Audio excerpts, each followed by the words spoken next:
e vimos a sua glória como do unigênito do Pai. Então assim, irmãos, o que quer dizer a palavra unigênito? O que vocês entendem por isso? Unigênito. Uni quer dizer o quê? Único, só um. E gênito, aquele que foi gerado.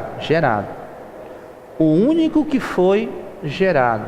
Então o apóstolo João está ensinando aqui que esse homem aqui, esse verbo que se fez carne, ele é um filho único, unigênito, certo? Ou seja, é o único que foi gerado. Então somente ele é filho de Deus, né? Então é um sentido especial. Vocês podem perceber isso na ressurreição de Jesus. Quando Jesus ressuscitou, as mulheres se aproximaram de Jesus para tocá-lo, e ele disse assim: não me toquem, porque eu não subi ainda para o Pai. Aí ele disse uma coisa interessante, ele falou assim: subo para o meu Pai, o vosso Pai, subo para o meu Deus, o vosso Deus. Interessante isso, né? Jesus não disse: subo para o nosso Pai.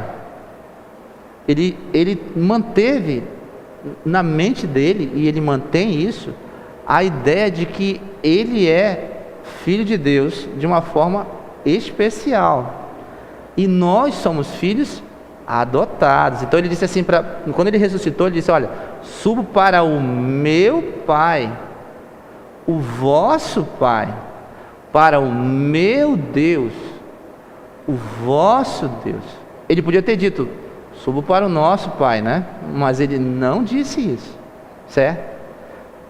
Em outro momento Jesus falou: vós orareis assim: Pai nosso que estás nos céus. Mas ele disse: vocês vão orar, né? Ele não disse: nós vamos orar. Ele disse: olha, quando vocês orarem, vocês devem dizer: Pai nosso que estás nos céus, santificado seja o teu nome, venha o teu reino, seja feita a tua vontade. Então, na mente de Jesus isso era bem claro: eu sou o Filho de Deus, e vocês são filhos de adoção. Vocês também são filhos, certo? Com muitos privilégios.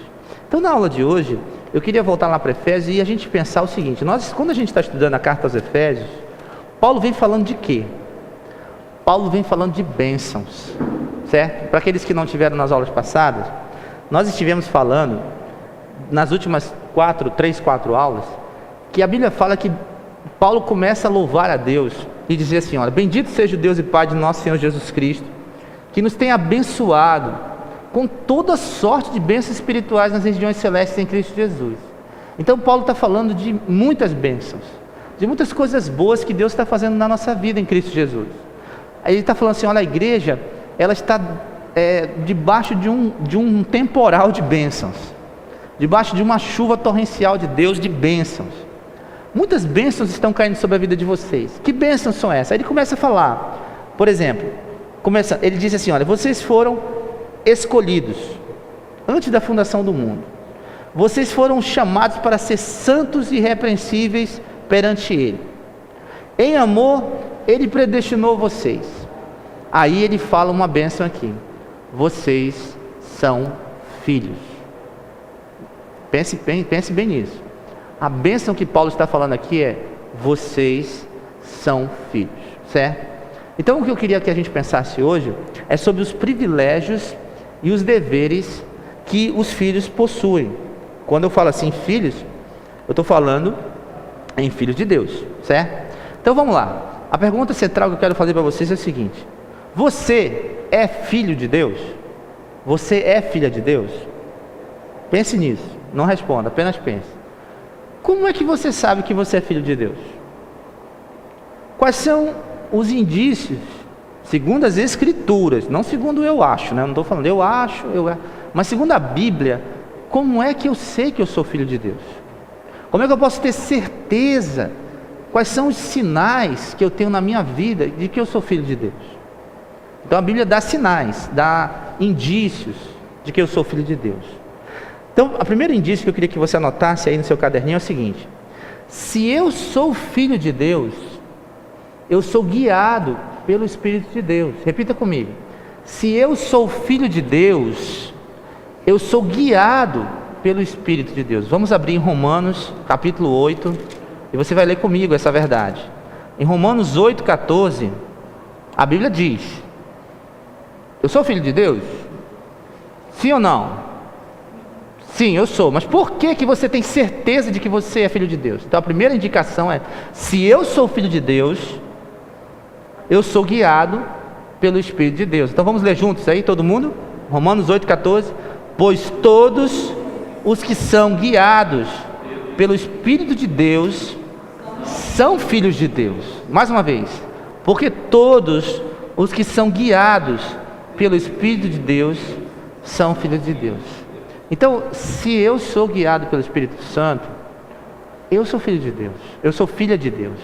O Espírito Santo, ele interfere na minha vida, ele me orienta, ele me enche de princípios, eu sinto a presença dele na minha vida, eu me entristeço quando eu erro, quando eu desobedeço a Deus. A Bíblia fala que quando a gente desobedece a Deus, qual é o sentimento que o Espírito Santo provoca no nosso coração?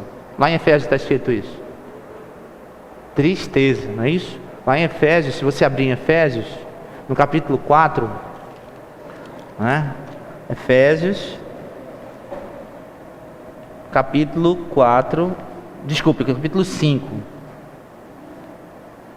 A Bíblia diz o seguinte, ó, Efésios 5. Não estou encontrando aqui, desculpe. Não entristeçais o Espírito. Onde é que está escrito isso? É em Efésios capítulo 4, versículo 30. Efésios 4, 30. A Bíblia diz o seguinte: não entristeçais o Espírito de Deus, no qual fostes selados para o dia da redenção. Então o apóstolo Paulo está tratando aqui de uma pessoa, né? Que pessoa é essa? O Espírito Santo. O Espírito Santo, ele tem sentimentos, ele tem afetos, e ele é uma pessoa que se entristece. Então, o que leva o Espírito Santo a se entristecer? O pecado. Quando nós desobedecemos a Deus, nós sentimos tristeza no nosso coração. Essa tristeza, ela é provocada pelo Espírito Santo, que está triste dentro de nós. Então, a Bíblia fala o seguinte, lá em Romanos 8,14: como é que eu sei que eu sou filho de Deus? É porque eu sou guiado pelo Espírito Santo. O Espírito Santo me leva a amar as coisas que Deus ama e a odiar as coisas que Deus odeia. Isso é uma característica de alguém que é guiado pelo Espírito Santo. Eu me sinto parecido com o Pai, eu me comporto parecido com Deus, eu sou guiado pelas mesmas inclinações que o Espírito inclina, né? Então dentro de mim existe uma guerra. A Bíblia fala que existe uma guerra no cristão. O cristão vive num conflito. A Bíblia fala que o pendor da carne é morte. Se eu alimentar o meu apetite, a minha carne, as minhas inclinações, eu vou satisfazer a minha carne. Agora, se eu andar no Espírito, como a palavra de Deus diz, andai no Espírito, eu não vou satisfazer a carne. Então, uma das características do Filho de Deus é que ele anda no Espírito, ele age no Espírito, ele pensa conforme o Espírito pensa, ele faz as coisas que o Espírito gosta de fazer. Aí você fala assim, não, mas é meio místico assim, você fala em Espírito. Não, o que o Espírito gosta? A Bíblia fala em Gálatas capítulo 6, o que o Espírito gosta? Mas o fruto do Espírito é, vamos lá, dizer, amor, alegria, paz, longanimidade, benignidade, bondade, mansidão, domínio próprio. Contra estas coisas não há lei. Então, o que o Espírito gosta? Dos frutos, das coisas que são próprias do Espírito. Então a Bíblia fala que se eu sou filho de Deus, eu vou ser guiado pelo Espírito de Deus. É o primeiro sinal de que eu sou filho de Deus. A segunda característica de que eu sou filho de Deus está logo embaixo no versículo 15, Romanos 8,15. Lá em Romanos 8,15 a Bíblia diz o seguinte, que se eu sou filho de Deus, eu não vivo escravizado pelo pecado. Se eu sou filho de Deus, eu não vivo escravizado pelo pecado e com medo. Vamos ler juntos? Romanos 8,15, só a primeira parte. porque não recebestes o espírito de escravidão, para viverdes outra vez atemorizados. Só até aí. Então olha o que Paulo está ensinando aqui. Se eu sou filho de Deus, eu não vivo com medo e escravizado. Acabou o período de medo. Uma das coisas que atormentava muito o judeu era o peso da lei. O judeu era uma pessoa esmagada pela obrigação da lei. O judeu vivia um tormento. Ele dizia assim: se eu errar, tudo que eu fiz se perde, né?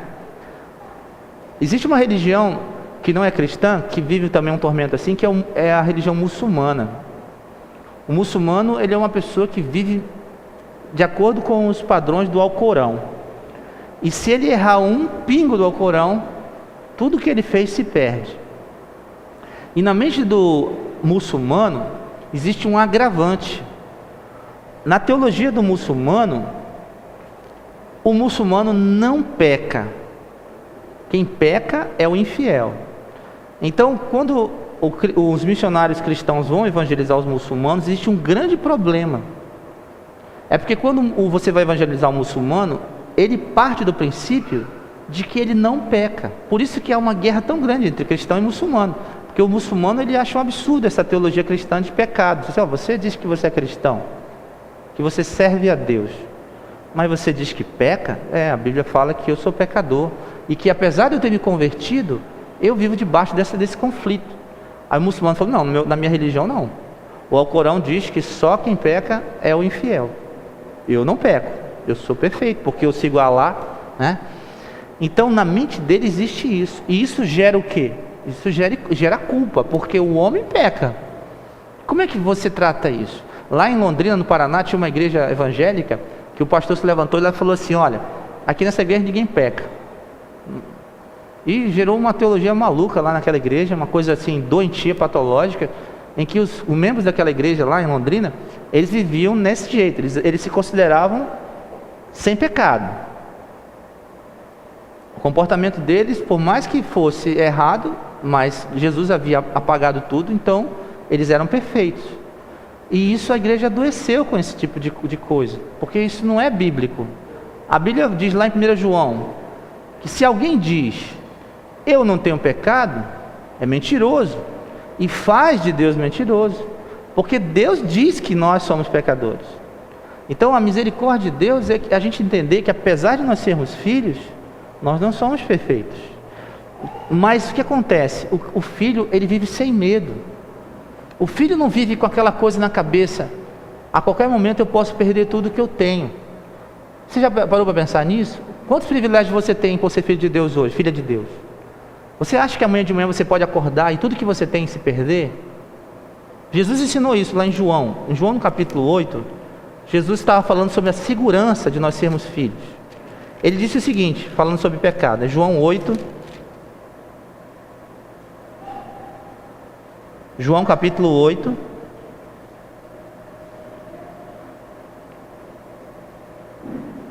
versículo 30.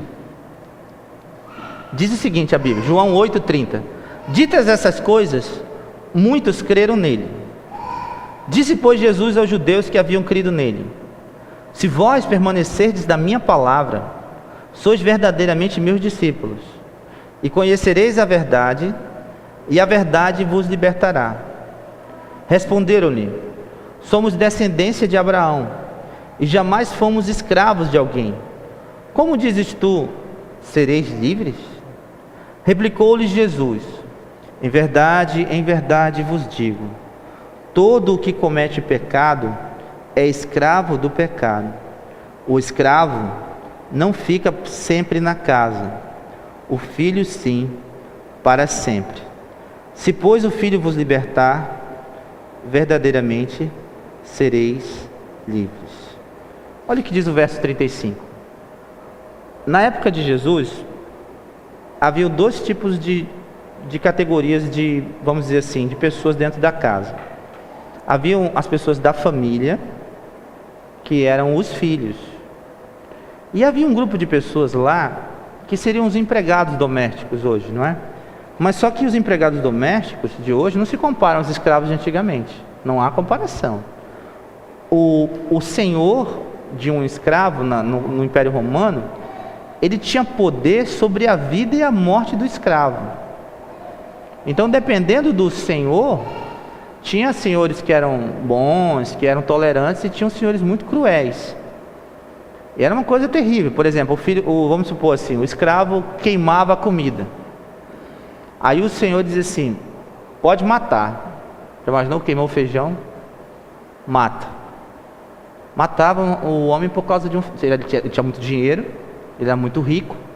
Então a vida daquele escravo não significava nada para ele, ele matava. Ele quebrou a perna do cavalo, lá ele foi trazer o cavalo do campo, o cavalo caiu, quebrou a perna. Ele quebrou a perna do cavalo, corta a perna dele.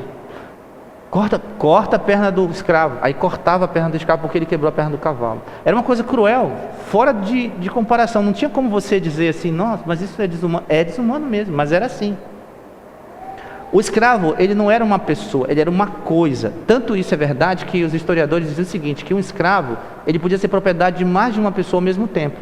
Então, por exemplo, os 3 irmãos iam para o mercado de escravos, aí compravam um escravo. Aí um tinha, vamos dizer, R$200, o outro tinha R$100. Aí quanto é o escravo? Quanto é o escravo? O escravo custa R$300. Aí os 2 irmãos se juntavam e diziam: vamos comprar aquele escravo? Vamos. Quanto você tem? Eu tenho 200. E você? Eu tenho 100. Opa, vamos juntar o dinheiro. Aí juntava os R$300 e comprava o escravo por R$300. Agora nós vamos dividir o escravo. Então os braços e a perna são meus, e a cabeça e o tórax é seu. Então o escravo, ele era uma coisa, ele não era uma pessoa. Ele era tratado dessa maneira. E Jesus disse o seguinte, olha, no verso 35: o escravo, ele vive com medo. O escravo não fica sempre na casa. O escravo vivia todo o tempo tendo medo. Ele vivia com medo. Ele dizia assim: será que mês que vem eu vou estar aqui? Tinha FGTS naquela época? Tinha fundo de garantia? Não. Qual é a garantia de que mês que vem o meu Senhor vai ter misericórdia de mim e eu vou ainda estar aqui? Nenhuma. Aí Jesus disse: olha, o escravo vive assim. O escravo, ele vive com todo dia pensando assim: eu vou perder meu privilégio, eu vou perder os meus privilégios, eu vou morrer, amanhã eu vou morrer, será que amanhã eu vou estar vivo? E o filho? O filho não.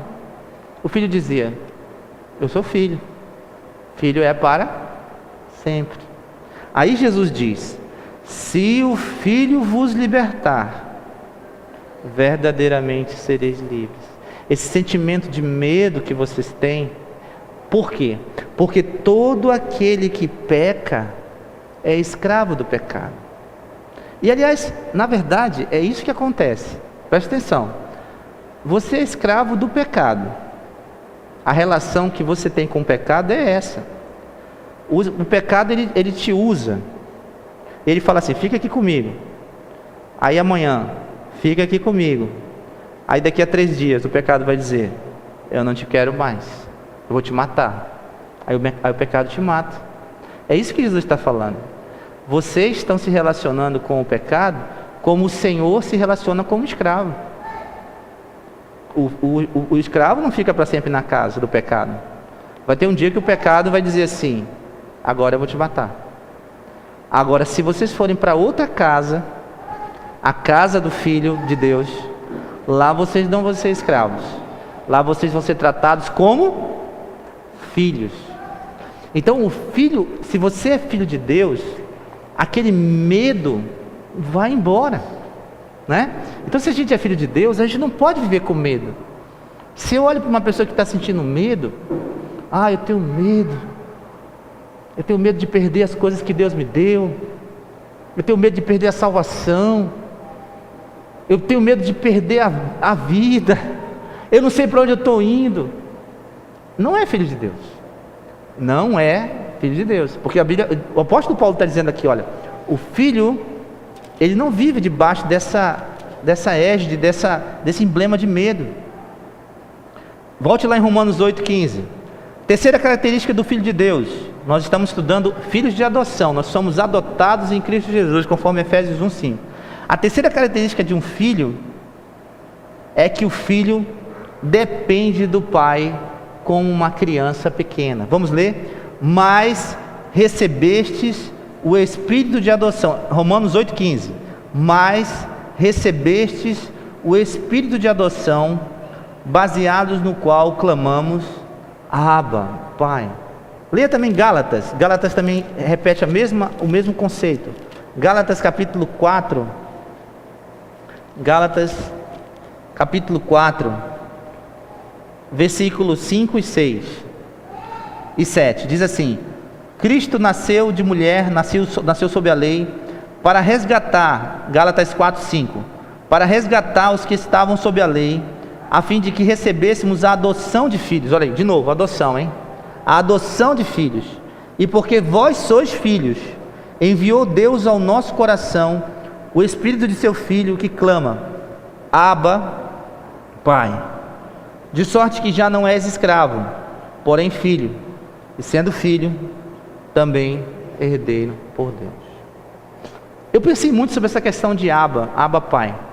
Abba Pai é um termo comum. Era o que o filho judeu falava para o pai judeu. Era muito comum. É um relacionamento, é como se hoje nós falássemos o papai, né? Onde é que está o teu pai? Ah, o papai está lá no sítio. Ah, onde é que está o papai? O papai está lá no supermercado. Papai, o senhor pode vir aqui? É o nosso pai, como nós tratamos. É um relacionamento de intimidade. Só o filho chama o pai assim, claro, né? Um estranho não vai dizer pai. Não. Quem é você para me chamar de pai? Só o filho pode chamar o pai de pai, né? Ou aquele que tem intimidade para fazer isso. Então, o pai é alguém íntimo do filho. E essa relação é uma relação de clamor. É interessante, a Bíblia fala que o filho, nós que somos filhos, recebemos um espírito que clama. Esse é um espírito de filhos e filhas que clamam ao Pai. Pai. E quando nós clamamos Pai, nós, entre outras coisas, estamos reconhecendo a nossa dependência completa dele, não é? Eu queria falar um negócio para vocês que me chamou a atenção nesses últimos tempos. Eu fiquei pensando muito sobre o meu relacionamento com meu filho. Hoje ele é um homem adulto, né? Ele tem 19 anos. Mas quando ele era muito pequenininho, e eu era pai de primeira viagem, eu descobri que a criança, quando ela chora, os sons que ela emite são diferentes, né? Quem é pai aqui sabe disso, mãe muito mais ainda, né? Quando você vê seu filho chorando, se ele for um bebezinho, você sabe quando o choro dele é de dor. A mãe sabe, né? Esse choro aí não é choro de fome. Ou então é choro de manha, né? Tá chorando de manha, né? Isso aí é manha. Ou é choro de raiva, e ele tá com raiva. Ou ele é choro de medo. Então a criança aprende a emitir sons que a mãe reconhece, né? Eu lembro que quando o André nasceu, o André devia ter 2 meses, a Marta foi para uma formatura com o pessoal lá da nossa igreja, eu fiquei sozinho em casa, né? E aí foi uma noite de terror para mim, né? Primeira noite eu deixei as mamadeiras lá na posição, aí a Marta falou: olha, vai que vai dar tudo certo, fique tranquilo. E naquela época não existia celular na face da terra, né? Nós vivíamos na idade das trevas, né? Então não havia celular, não havia comunicação de WhatsApp, né? Essas coisas hoje, torpedo, onde é que você está, né? Não tinha nada disso. Então não tinha celular naquela época. Aí quando deu umas 10 horas, eu estava assistindo televisão e tal, e ia lá, a festa correndo lá, a formatura. Aí o André estava lá no berço. Aí o André começou a chorar. E bote chorar, desespero, e chorava e gritava, e aquela vermelho, né? Aí eu me desesperei, né? Aí eu peguei a mamadeira, e não queria mamar. Meu filho, mama. E ele chorando. E ele estava tentando dizer para mim o que ele estava sentindo com o choro dele, só que eu não estava entendendo, né? Aí depois de muito sofrimento, que eu fui abrir a fralda, que eu fui ver que ele estava cocô, né? Mas isso depois de quase 1 hora de sofrimento, né? E eu tentando descobrir o que ele tinha, eu não sabia. A gente, quando é indefeso, a gente não sabe explicar. A gente não sabe explicar o que a gente está passando. Mas se o Pai, Ele conhece a gente, Ele sabe o nosso choro, Ele sabe exatamente o que nós estamos precisando. Então eu sei, irmãos, que isso acontece na vida de vocês como não acontece na minha. Às vezes eu não sei explicar para Deus o que eu estou precisando. Eu não sei nem pedir. A Bíblia fala que às vezes a gente não sabe nem pedir. Senhor, eu preciso disso. E a Bíblia diz que Deus, Ele ouve. Aliás, essa é a quarta característica.